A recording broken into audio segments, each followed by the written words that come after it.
আসসালামু আলাইকুম। আমি রোজামনি, রোজাস মম গ্যালারি উইথ কুকিং চ্যানেলে সবাইকে স্বাগতম।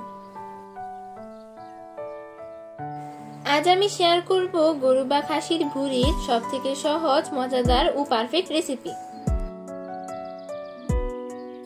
বট বা ভুঁড়ি ভুনা আমরা সকলেই পছন্দ করি, কিন্তু ভুঁড়ি প্রসেসিং করতে অনেকটা সময়ের দরকার হয়।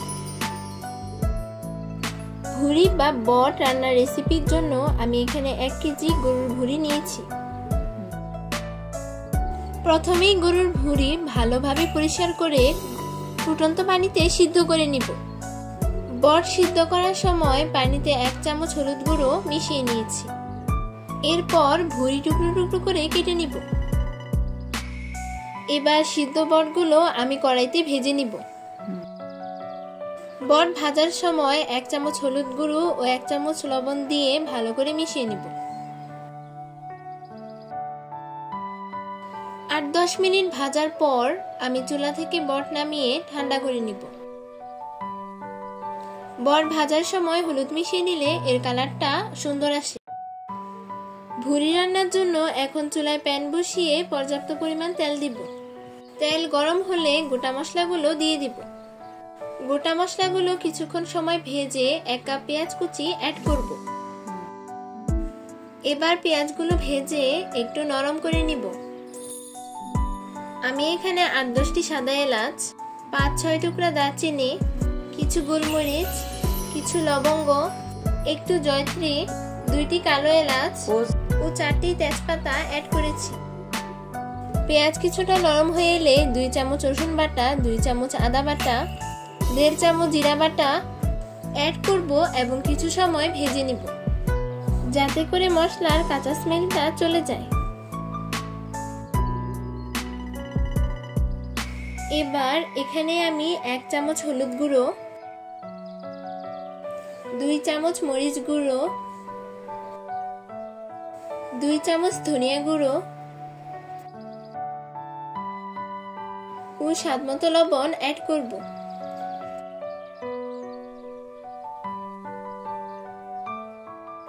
এবার সমস্ত মশলা সময় নিয়ে ভালো করে ভেজে নিব। মশলা থেকে তেল ছেড়ে দিলে কেটে রাখা টমেটো পিসগুলো দিয়ে দিব। সাথে 4টি মরিচ ফালি করে দিব। আবারও সমস্ত মশলা ভালো করে মিশিয়ে নিব এবং একটু পানি দিয়ে মশলাগুলো কষিয়ে নিব। মশলা ভালোভাবে কষে যখন মশলার তেল মশলার উপরে উঠে আসবে, তখন আগে থেকে ভেজে রাখা গরুর ভুঁড়ি বা বট অ্যাড করব। এবার বটগুলো নেড়ে মশলার সাথে ভালোভাবে মিশিয়ে নিব। আমি আগে থেকে গরুর ভুঁড়িটা পরপর 3-4 বার ভেজে নিয়েছি। এতে করে গরুর ভুঁড়ি অনেকটাই সিদ্ধ হয়ে নরম হয়ে গেছে। ভুঁড়িগুলো কিছুক্ষণ ভেজে নিয়ে 1 কাপ পানি অ্যাড করব। পানি দেওয়ার পর 10 থেকে 15 মিনিট ঢেকে রান্না করব।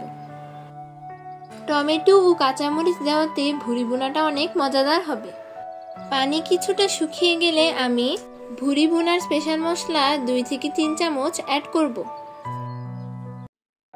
এই স্পেশাল মশলাটা আমি জিরা, তেজপাতা, লবঙ্গ, এলাচ, রাঁধুনি, জয়ত্রী, জয়ফল, দারচিনি ও কালো এলাচ মিশিয়ে হালকা ভেজে ব্লেন্ডারে গুঁড়ো করে নিয়েছি। এই স্পেশাল মশলা দেওয়ার পর মশলা ভালো করে মিশিয়ে নিব। তারপর 3-4 মিনিট রান্না করব। ততক্ষণে ভুঁড়ি থেকে পানি পুরোপুরি শুকিয়ে যাবে। দেখুন আমার ভুঁড়ি ভুনার কালারটা কতটা সুন্দর হয়েছে। সেই সাথে ভুঁড়িগুলো সিদ্ধ হয়ে নরম ও তুলতুলে হয়েছে। এই ভুঁড়ি ভুনাটা আপনারা রুটি, পরোটা এবং ভাতের সাথেও খেতে পারেন। আশা করি অনেক ভালো লাগবে। এই রেসিপিটা কেমন হলো তা অবশ্যই কমেন্টে জানাবেন। রেসিপির কোনো অংশ যদি আপনাদের ভালো লেগে থাকে তাহলে আমার চ্যানেলটি সাবস্ক্রাইব করে আমার পাশে থাকবেন। আবারও হাজির হব নতুন কোনো রেসিপি নিয়ে। সেই পর্যন্ত সবাই সুস্থ থাকবেন, ভালো থাকবেন। আল্লাহ হাফেজ।